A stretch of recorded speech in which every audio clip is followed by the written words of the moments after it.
Okay, yes. Oh, wow, great. So, welcome to everybody for this talk of the Women in Logic seminar.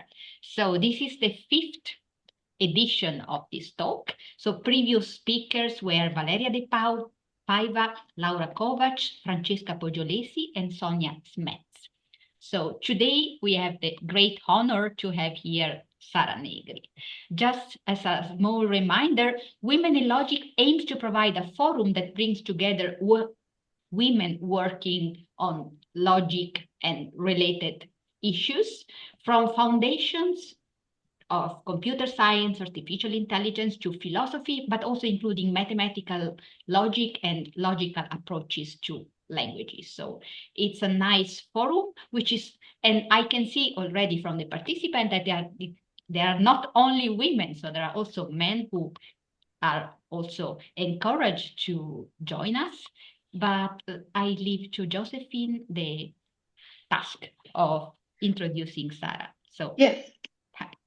Yes, thank you, Agatha. Yeah, it's my great pleasure to introduce Sara Negri. Sara is a professor of mathematical logic at the University of Genova. During 2015 to 2019, she held the chair of theoretical philosophy at the philosophy unit of the Department of Philosophy, History and Culture of the University of Helsinki. Previously, she was a senior researcher since 1996, and Logicam Docenti, adjunct professor in logic, since 1998 in the same department, a title resumed in 2021, and a research fellow at the Helsinki Collegium for Advanced Studies from 2014 to 2015. She obtained a master's degree in mathematics in 1991 and a PhD in mathematics in 1996, both from the University of Padua. Other positions include research associate at the Department of Computing of the Imperial College in London, Humboldt Fellow at the Department of Mathematics of LMU in Munich, and visiting scientist at the Mittag Leffler Mathematical Research Institute in Stockholm, as well as at the Hausdorff Research Institute for Mathematics in Bonn. In addition, she visited various universities such as Amsterdam, Chalmers, St. Andrews, and Toulouse. We're really looking forward to your talk, Sara, and you can start. So thank you very much. Sorry, before starting, Yes. If you have some questions, just write it in the chat and we will read them later. Yes, I will not read the chat. No, we will read it for you. Sorry, one addition to that. It's not actually the chat, it's the Q&A session. Sorry, I normally announce this. It's in the Q&A, you can write your question and you can there kind of upvote it. And then at the end of the session, I will read them out loud so that Sara can answer them. Okay, yes, thank you very much. Okay, thank you very much, Josephine, for the introduction, and Agatha. And now I will, let's see if I will share my slides. Okay, can you see them? Yes. So this talk is based on very recent work. In fact, first I thought of giving a survey on label sequent calculi. There will be no labels here instead, because I will talk about something very recent, which is joint work with Matteo Tesi. And so this is about the method of extension of sequent calculi with rules for intuitionistic logic. And so I will start with some preliminaries on the origins of structural proof theory, because here sequent calculus is our essential ingredient. So structural proof theory was initiated by Gerhard Gentzen in his PhD thesis, Investigations into Logical Reasoning. His goal was to give a representation of mathematical reasoning, of the patterns of mathematical reasoning, with the ultimate goal of solving the problem of consistency. And to this end, he developed natural deduction and sequent calculus. So now we will especially focus on sequent calculus. Anyway, the original calculus formulated by Gentzen is not our tool. Our tool is based on the G3 sequent calculi. I'll tell something about the history of these G3 calculi. They were first introduced by Oiva Kettonen, a Finnish logician, who was Gentzen's only PhD student. He he presented in his PhD thesis a sequent calculus which has the essential feature of having all the propositional rules invertible. And he used it in several applications. This calculus, so one of these applications was to give a direct decision procedure for classical propositional logic.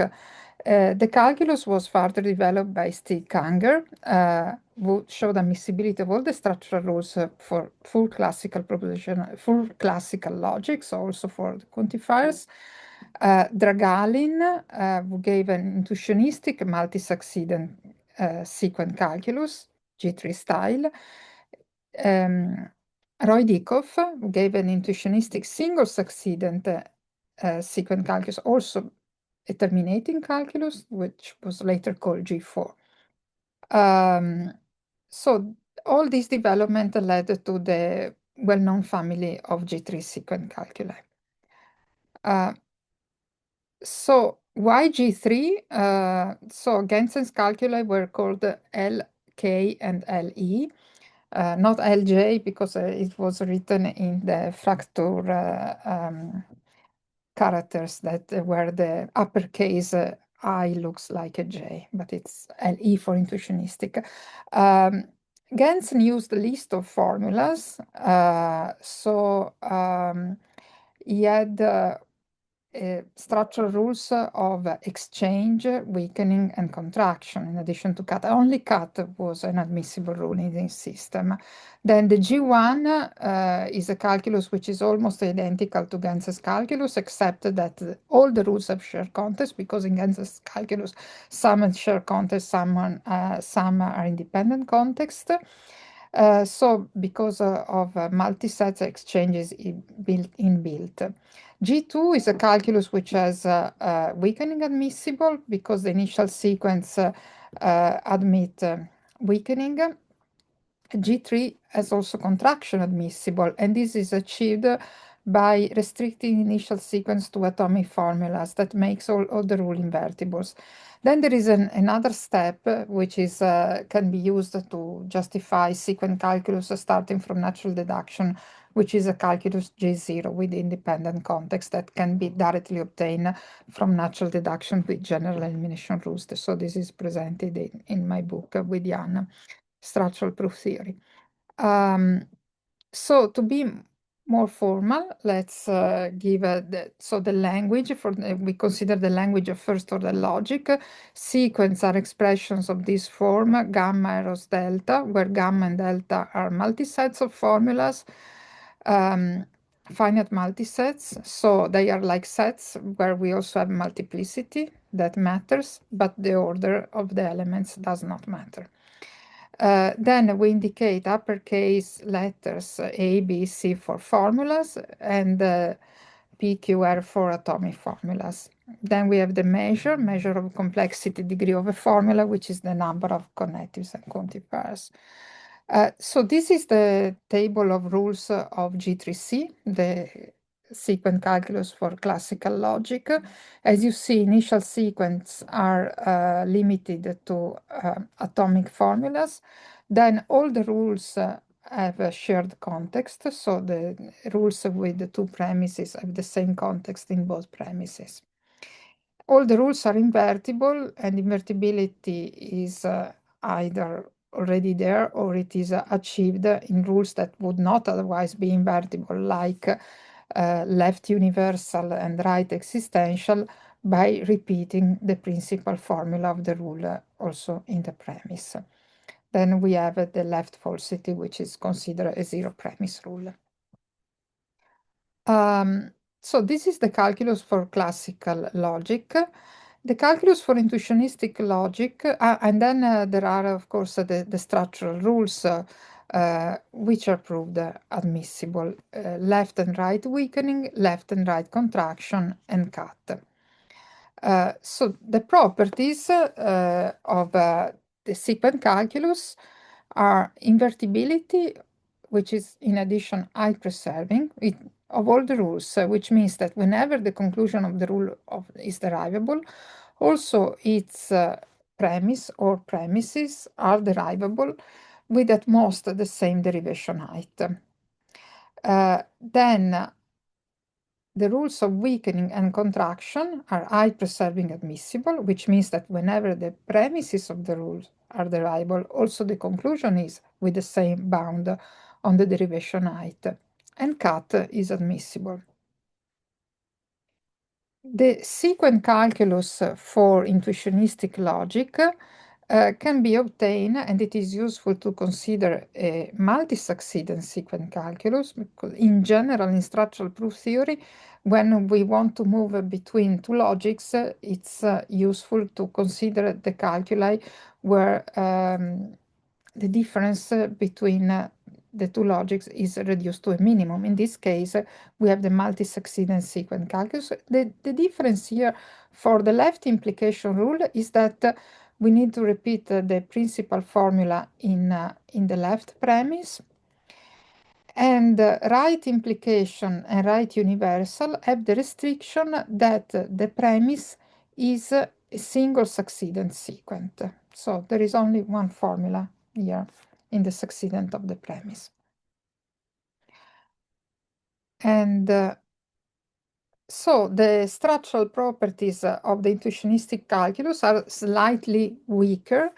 The difference is that all the rules except the right implication and right universal are height-preserving invertible.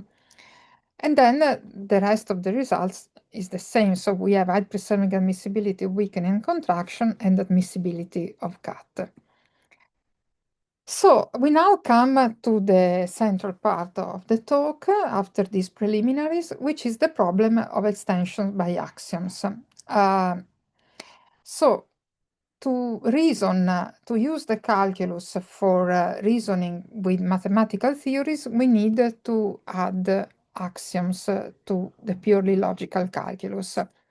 Gensen already had faced this problem, and what he obtained was a generalized or extended Hauptsatz, which means Hauptsatz is cut elimination, the main result. Cuts are not fully eliminated if we start our derivations with axioms, but they can be pushed up to these axioms. So instead of having cut-free derivations, we have derivations that start with cuts on axioms or on basic sequence. Preserving the property of cut elimination for calculi extended with axioms was considered an impossibility. In fact, Girard, in his monograph, said the Hauptsatz fails for systems with proper axioms. But indeed, one can transform axioms into rules in an appropriate way. And in 1998, with Jan von Plato, we showed that we can transform certain form of axioms into rule of inference. For instance, universal axioms of this form, for all x, an implication between a conjunction of atomic formulas and the disjunction of atomic formula can be rendered into a rule which has the atomic formulas in the antecedent as a list of formulas separated by commas in the antecedent of the conclusion, and all the atomic formulas of all the disjunctive cases, one for each premise, and then these atomic formulas on the antecedent also repeated in the premises to guarantee the invertibility, the admissibility of all the structural rules. So this basic idea has been later generalized to wider and wider classes of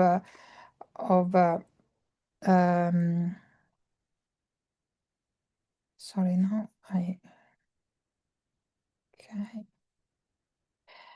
of axioms, geometric and generalized geometric implications.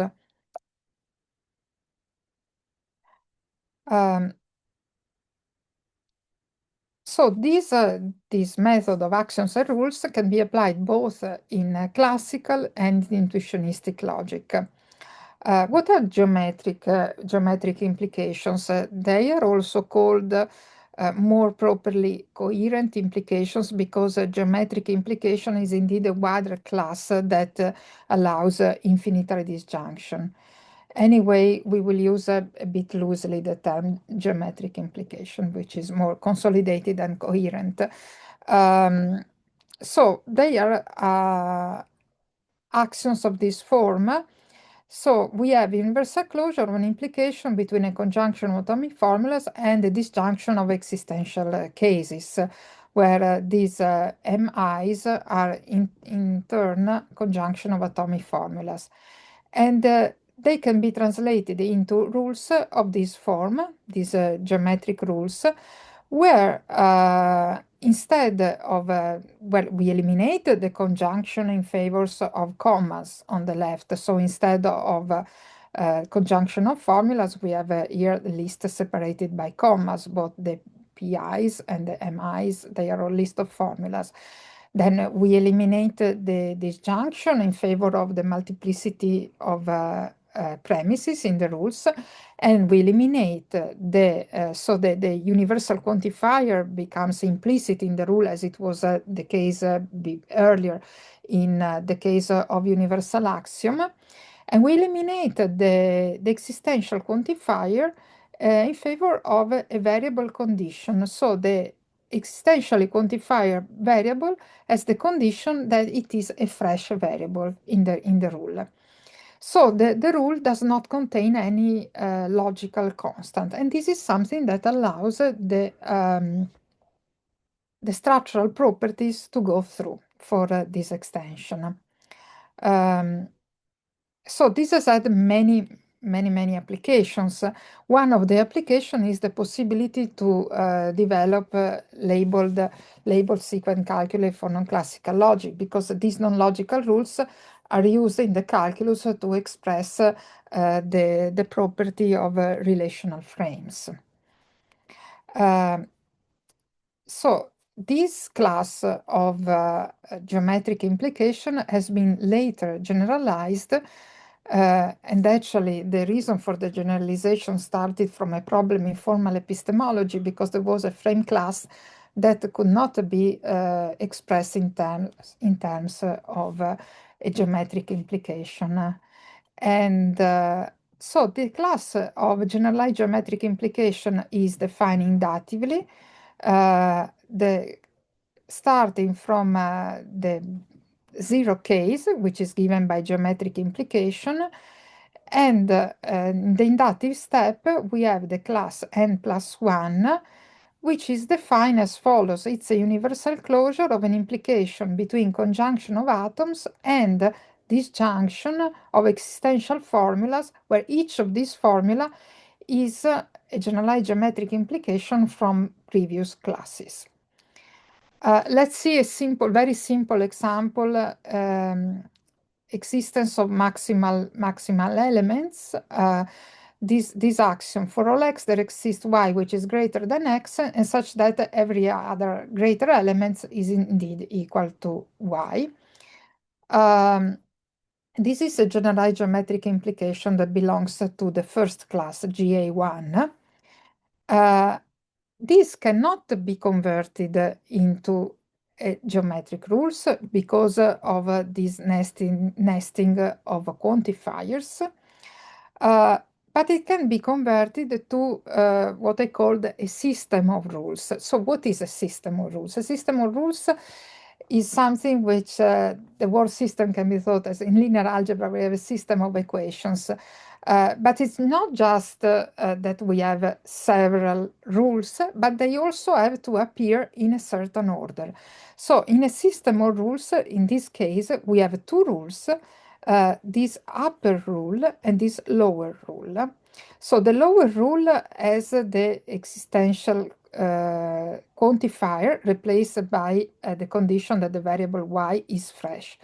And the upper rule has the condition that it can be in derivation, it should always be applied above this rule G1. With this mutual condition between the rules, we have that the system of rules is equiderivable with the axiom. And all the structural properties are maintained when we convert the axiom of generalized geometric implications into system of rules. The problem with systems of rules is that they are somehow difficult to use because of this non-locality. So one would like to localize the systems of rules so that each rule can be used independently. And this is something which is done by the method of geometrization. What is geometrization? Geometrization says that, and this is based on a work that I did with Roy Dikoff, geometrization says that any classical theory, so a theory expressed by first-order axioms, has a geometric conservative extension. Let's see what it means with an example. We take the same example that we had before for the system of rules. Now, here, the conservative extension means that somehow we define part of this axiom with a new predicate. The new predicate for this part, for all z and so on, is something that depends on the free variable y. But actually, what we do is not like schoolem extension, where we have a definition, which is a by implication in two directions, but it is enough to have something that has the same derivation strength to have one definition. So we have that this my implies this part. And this is something that allows the extension to be geometric. So we have the axiom with the defined part, which is this for all x there exists y, and so on. So, and this is converted into a rule with the condition that y is fresh. And we have the part that corresponds to the one side of the definition, the semi-definitional extension, which is this second axiom, which is also of the form of a geometric implication, so it's converted to a rule of this form. So by this method, we have that any first-order axiom can be converted into a geometric, into a set of geometric rules. Any first-order axiom, this uses actually Prine's normal form and disjunctive or conjunctive normal form. So it is something that works for classical logic. Sequent derivations become local, and so they are proof-theoretically tractable. So what I said about the conversion of first-order axioms to Prine's form and disjunctive normal form for the propositional metrics is something that tells you what are the limitations of the method, that the method is really working well for classical logic. And so we want to do, we ask ourselves whether this geometrization can also be applied intuitionistically. Can we convert into rules non-generalized geometric axioms? Can we obtain a geometrization type result also for intuitionistic logic? So these are our research questions now. And so in this work, we show that geometrization indeed works nicely for the class of generalized geometric implications. But when those that can be treated with systems of rules, when we go beyond the class of generalized geometric implication, we need some new ideas. For example, a simple example of an axiom which is not a generalized geometric implication is the field axiom that every non-zero element has an inverse.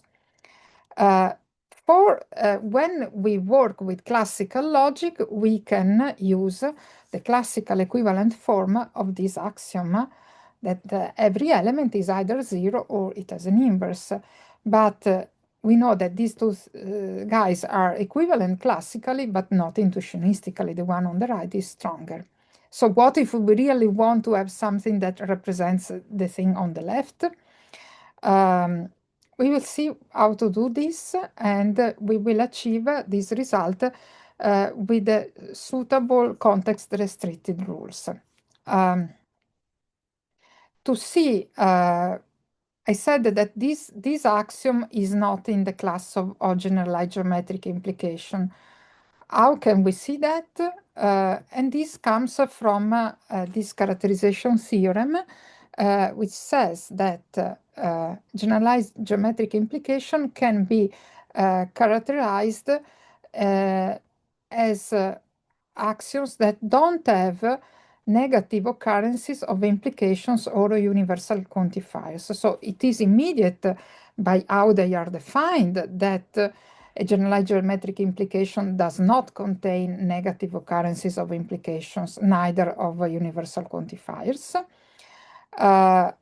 On the other hand, if we have a formula which does not contain negative occurrences of implication or of universal quantifiers, one can show intuitionistically and even minimally in minimal logic that such a formula is equivalent to a conjunction of a generalized geometric implication. So this descriptive feature is really a characterization.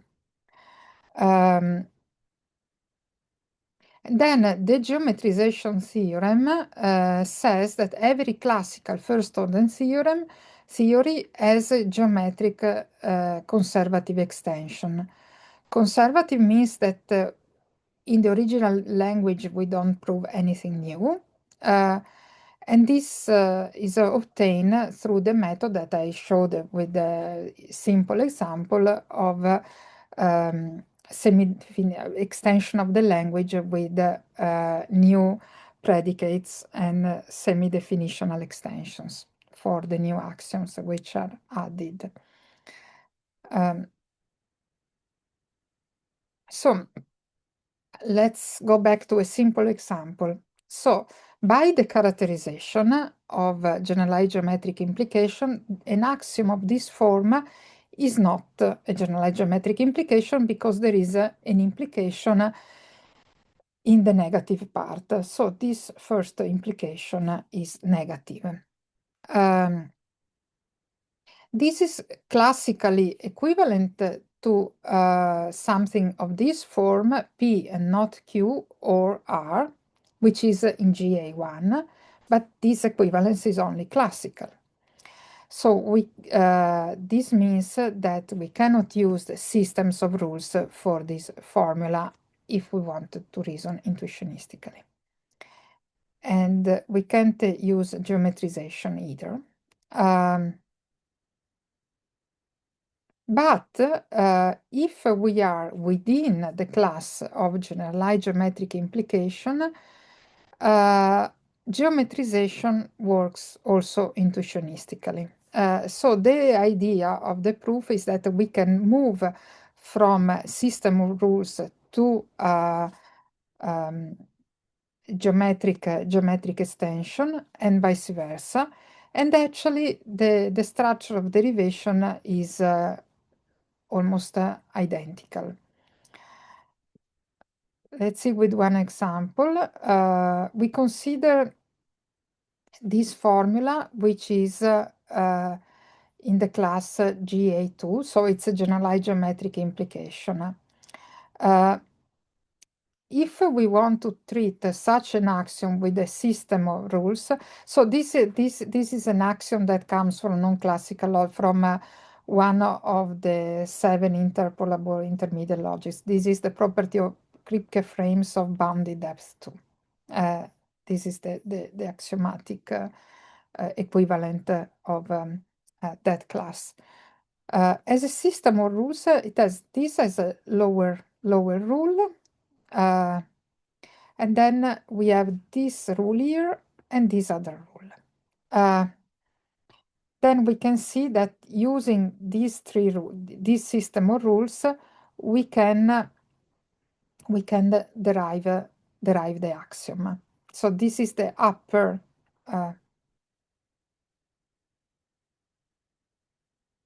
the upper rule, and we can apply logical rules. Then we can apply this rule here and obtain this sequent, and then we continue, and finally we can apply this final rule and we obtain the axiom. Instead, if we want to use a geometrization, we add new atoms with certain axioms. So this atom, that is the one which is used for the upper part of the derivation, is the one which basically corresponds to adding the negation of Q. So we have this one, and Q implies falsity. So this replaces the uppermost rule. And then we have another atom, this one, and that's it. And then, so we have this rule, and this other rule, which is the one that corresponds to the disjunction. Here we have P, and this is the other the atom which is introduced.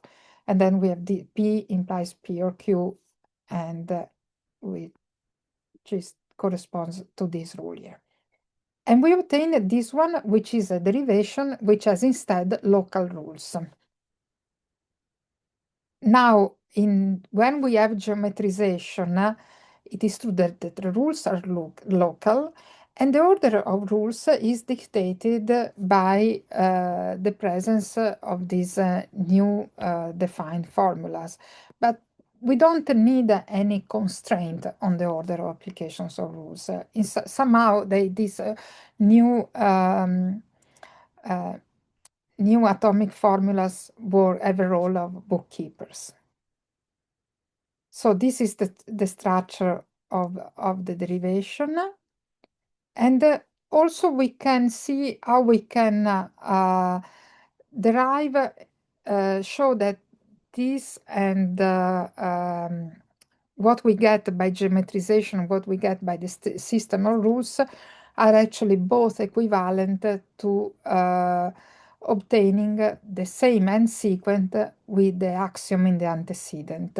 Because we can decorate the derivation starting with adding a new atomic formula here on the right, and the rest is all logical.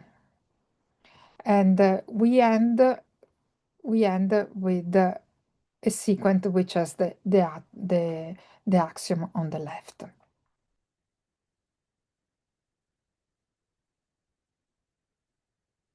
So by this kind of reasoning, we can show that derivability in the system of rules is equivalent to derivability in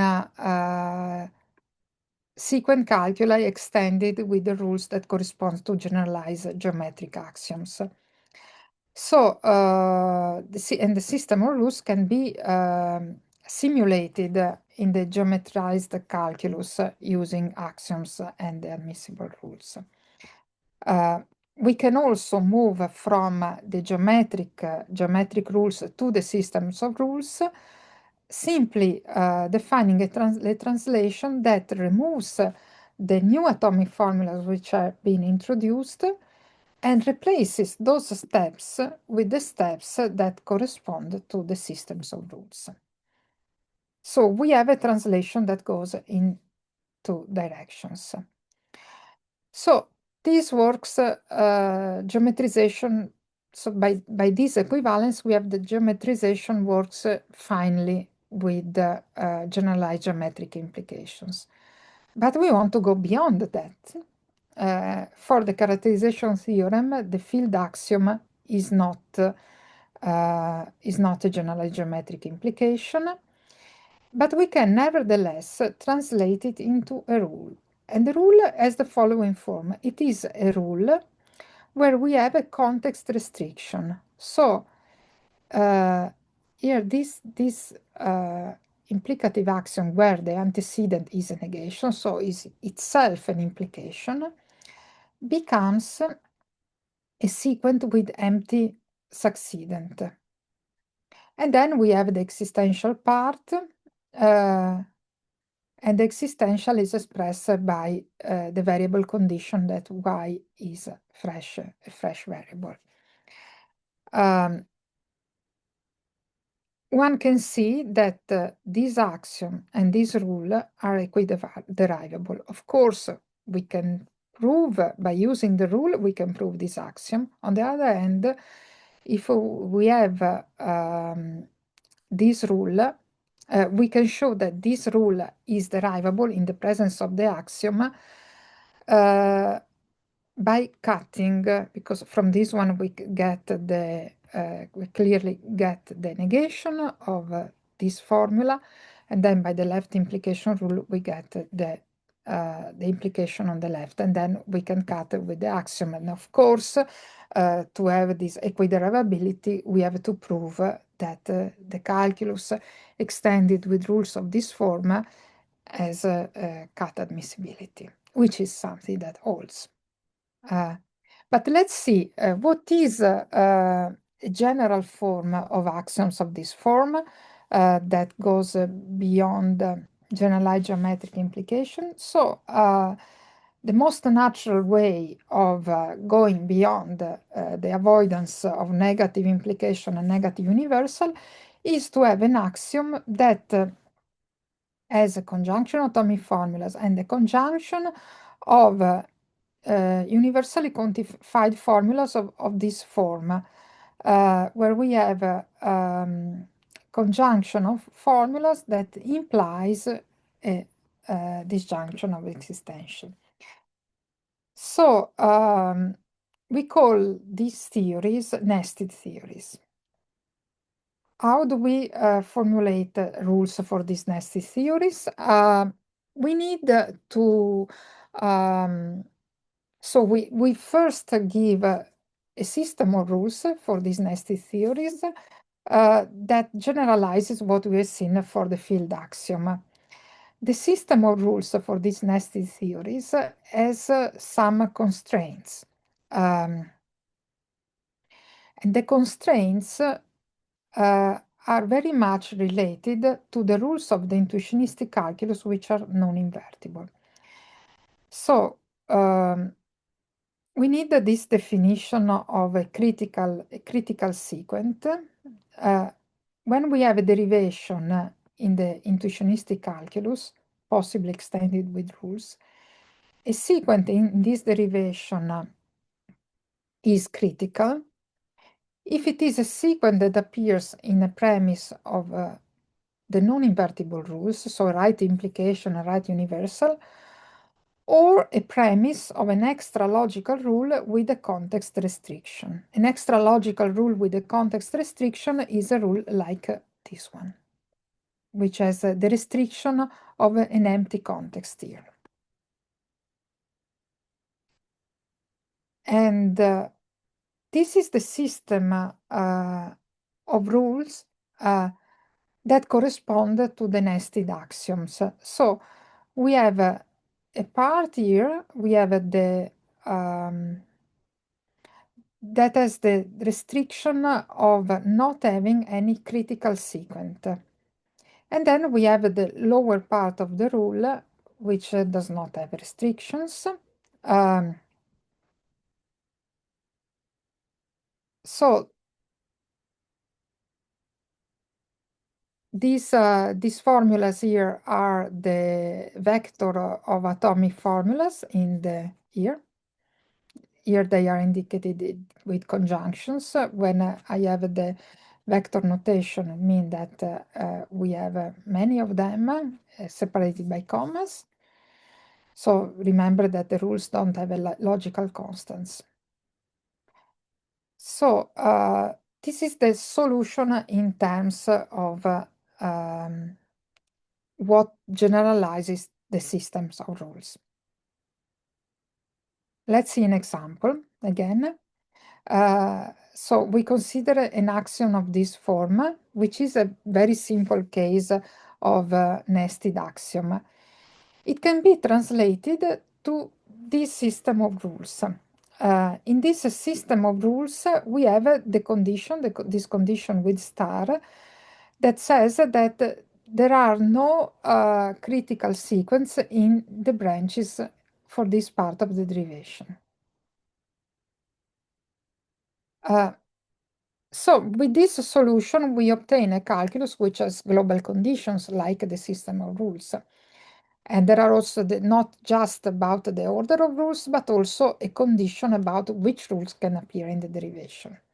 So when we need to establish the structural property, we have to do much more work.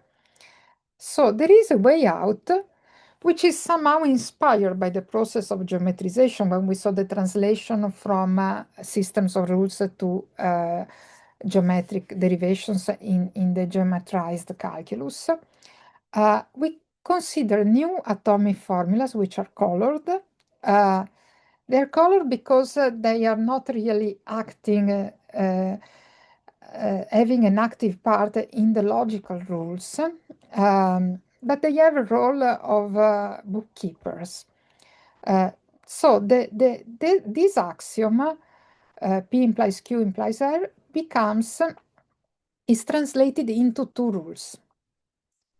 Now, these rules are not systems of rules, they are independent rules, as in the case of geometrization. And in this way, we can localize the order of applications of rules. And how do we take care of the star restriction? Well, the star restriction is a restriction on the types of rules which can be applied. So we need a fine-tuning of the system to make sure that this method of localizations respects the restrictions that we had on the systems of rules for nested axioms. So this is achieved by modifying the rules for universal quantifier and for the right universal and the right implication. So these rules must have in the premises, they cannot contain colored formulas, and the colored formulas appear in the conclusion. When we read the rule as when we look for a derivation, so root first, whenever we apply these rules, we have to remove all the colored formulas. Let's see how this restriction can be used. So if we want to show that we are considering the rules for the calculus extended with the rules for this axiom of this form, P implies Q implies R. And classically, this implies the double negation of Q implies R, but not intuitionistically. Let's see if the double negation of Q implies R is derivable by these rules. So we apply first from the conclusion up logical step of right implication. That we have the first non-logical rule, which introduces these colored formulas. Then we have left implication. Left implication doesn't have restrictions, so we maintain the color formulas, but right implication removes it. So we don't reach the zero premise rule, this one, that allowed to end the derivation. So from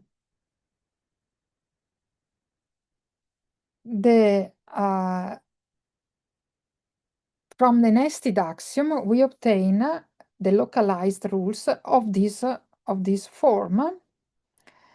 I'm not going to read them, and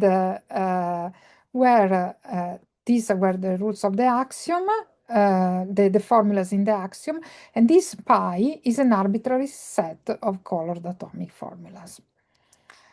And then the local system is, if we have a theory with nested implications, the local system, which we indicate in this way, consist of the rules for first order intuitionistic logic, the calculus G3I, multi-succedent, where we replace the right implication and the right universal by these rules.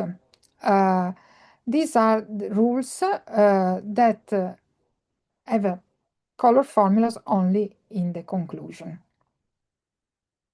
And in the initial sequence, a color formula can only occur in the antecedent and they cannot be inside any compound formula. Then the rules for nested implication are as I showed in the previous page, and only the rules for nested implication can act on colored atomic formulas. So this system has the same good structural properties of the ground G3 system. So admissibility of weakening contraction and cut, and weakening contraction are also eye preserving, also substitution, and rules are eye preserving invertible with respect to non-critical premises, so the premises without the constraints. So we obtain two conclusions. One is that the geometrization method can be adapted to intuitionistic theories. When the standard geometrization works for theories that don't have negative occurrences of implication or universal quantifiers. And actually, the generalized geometric implication form the largest class for which the geometrization method works for intuitionistic logic.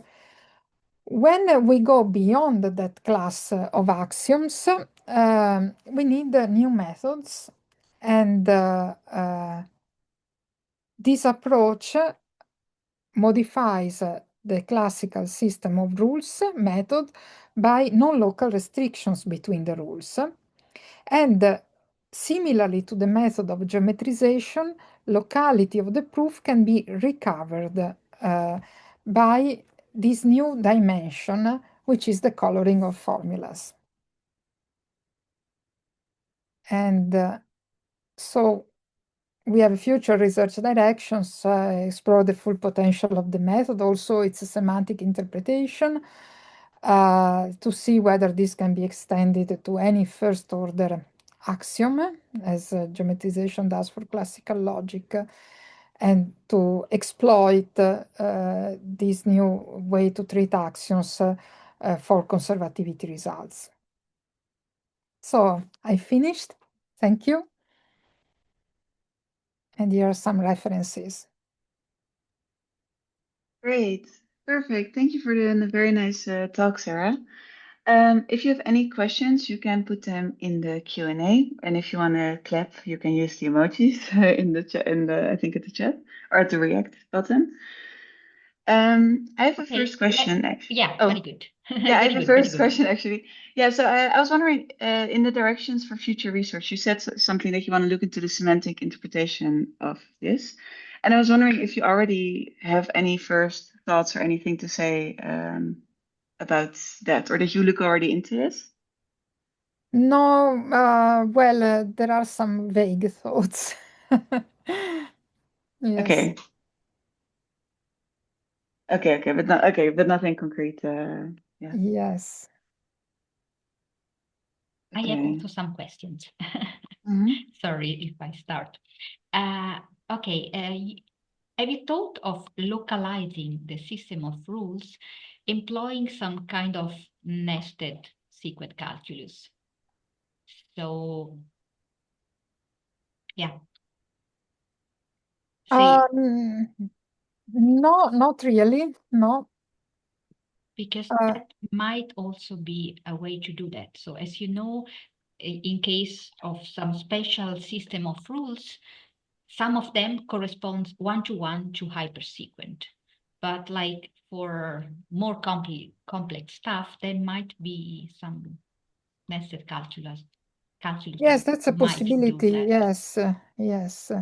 No, I haven't thought that because, well, for systems of rules, geometrization is an easy way. But so for this new class, perhaps. So when geometrization, the standard geometrization doesn't work. Yes. Yes. And you have presented some examples of axioms for intermediate logics, but as far as I can see, you cannot treat non-atomic formulas, right? So you can only transform, this axiom for VD2, but your P and Q must be atomic formulas. Otherwise, I don't see how you can Yes, yes. Yes, you're right. Yes, that's not the full axiom for BD2, but indeed.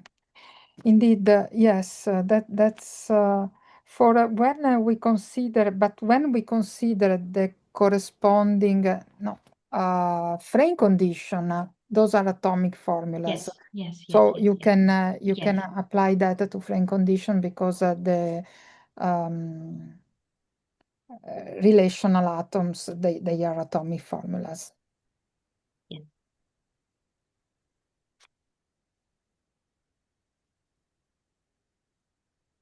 So with Matteo, we were trying to kind of use this idea of system of rules to transform, say, the calculus, but for fully propositional axioms into some calculus having some form of gut elimination, but we got stuck.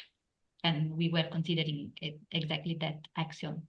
Yes, in fact, it's a problem because you always have to go into the atomic components of formulas.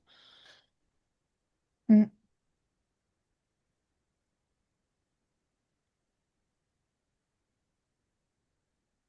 So are there more questions? No, there's no questions in the wait, I have a last question. So how about the substructural logic case? How important is to have in your system a weakening and contraction? Well, if you use, no, it's not important, and it's not even essential because one can do also substructural logics. Of course, if you start with the G3 calculi, you automatically have the the G3 structural rules calculus admissible. would not But work for substructural logics. so for substructural logics, you can use either calculi that don't have the structural rules admissible, and or you can use calculi which are based on a calculus with structural rules admissible, and the non-structural part comes from incorporating the semantics like the Rautley-Meyer semantics. I have a paper with Idenori Kurokawa that does that. So you have a labeled calculus for all the non-structural logics where you have a ternary accessibility relation and various properties on this ternary accessibility relation. And depending on the property that you assume, you have a different combination of structural rules. Thanks.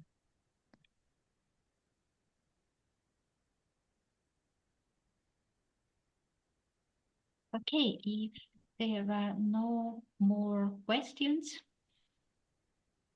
let's thank the speaker again. Yes, thank you. Thank you, Sara. Thank you for your stimulating questions also for the discussion. Yes, it was a very nice talk. Yeah, super nice. Yeah, thank you for being here. Yes, and thank you for organizing this and yeah, and of course. Oh yeah, and I want to say something about the next talk because the next talk will be September 9, or if I have it correctly, 1 second. Yeah, September 9 by Nina Gerasimchuk. So yeah, you'll receive the email address, the email of that in due time. Thank you all for being here, and thank you, Sara, for a very nice talk. Thank you. Bye bye. Oh, sorry, there is a question. So someone asked whether your slides will be available anywhere. Well, I have to ask Matteo. Because this is so, yes, Okay. yeah, But in principle, if Matteo agrees, maybe you can send it to us. We can put it on the yes, Women in Logic. yes. Yeah. Because So so we this is really fresh work. We haven't yet finished the paper, so it's Okay. really yeah. I see. Okay. Okay. Okay. Thank you So very bye. much. Thank Bye. you. Bye. Have a nice summer to everybody. Yes. Yes. Well, it's still a month to go before Okay. vacation.